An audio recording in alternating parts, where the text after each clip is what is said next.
Knowing how to train arms and shoulders the right way is a real game changer.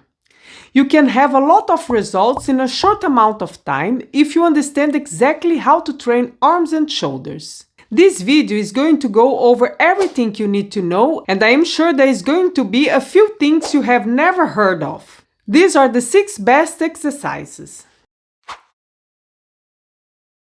Almost everyone has done this one before, but I am going to give you a few tips that will improve your results with this exercise a lot. When lifting the weight, lift up your arm a bit and really focus on twisting your lower arm at the top of the movement.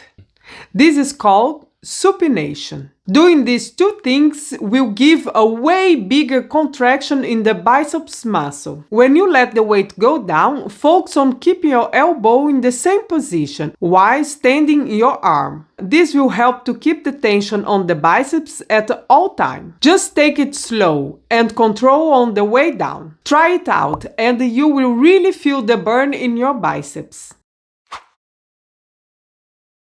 The name alone is enough to make you sweat. This is my favorite triceps exercise because it has everything you need. Having a good technique on this exercise is the difference between night and day, so here's what to focus on. It's all about the starting position of your shoulders and arms. Keep your elbows exactly above your head, so you can really stretch the triceps. Try to move the position from the shoulders as less as possible. Only move from the elbows so you can get a good burn in your triceps.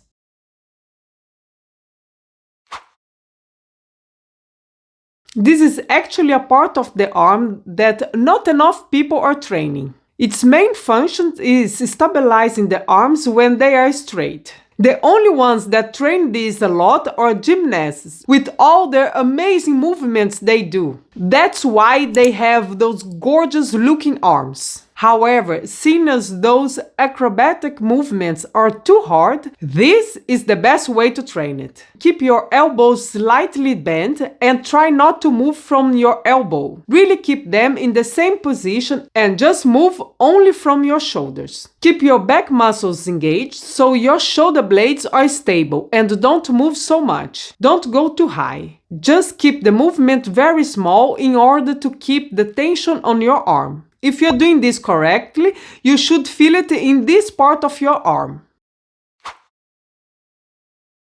This variation of the front raise you have probably not seen yet, but there are a few things that make it so good. The first thing is the supinated grip, meaning your palm are facing towards you instead of away from you. The second is the angle of your shoulder and the position of the arm. These two things are going to make sure that this exercise will target the front of your shoulder with laser precision. Make sure you aren't moving from the elbow, instead only move the shoulder. If your arm is bending during the exercise, you won't feel your front deltoid as much. Here's where you want to feel it. A lot, and I mean really a lot of people feel this exercise in their trapezius muscle, the muscle that raises your shoulder blades, instead of feeling their shoulders. There are a few tricks that can help you get a burn in those shoulder muscles. Here is what you need to do. Start by tightening the muscle in your upper back.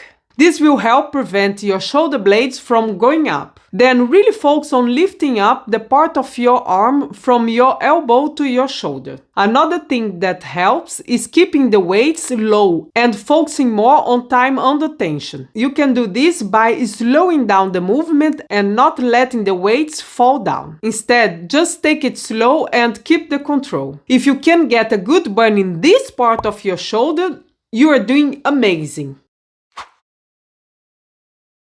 Another part of the arm that's usually neglected, which is a shame, because if this muscle is developed, I would say it's the one that really gives the shoulder a beautiful shape. It's also a great exercise to keep your shoulders healthy and improve your posture. it's very important to take a stance with a hip hinge. If you aren't standing horizontal enough, the exercise won't work because of the way gravity is pulling on the weight. As with the rest of the shoulder exercises, keep your elbows in the same exact angle during the movement. Also, don't make this into a rowing exercise. Move from the shoulders. You don't need to squeeze your shoulder blades together. You know you're doing great if you feel the burn here in the back of your shoulders. I'm super curious to know if any of this information is new for you, so let me know in the comments. If you want to see more tutorials on how to train in a way to get more results in less time, have a look at this video.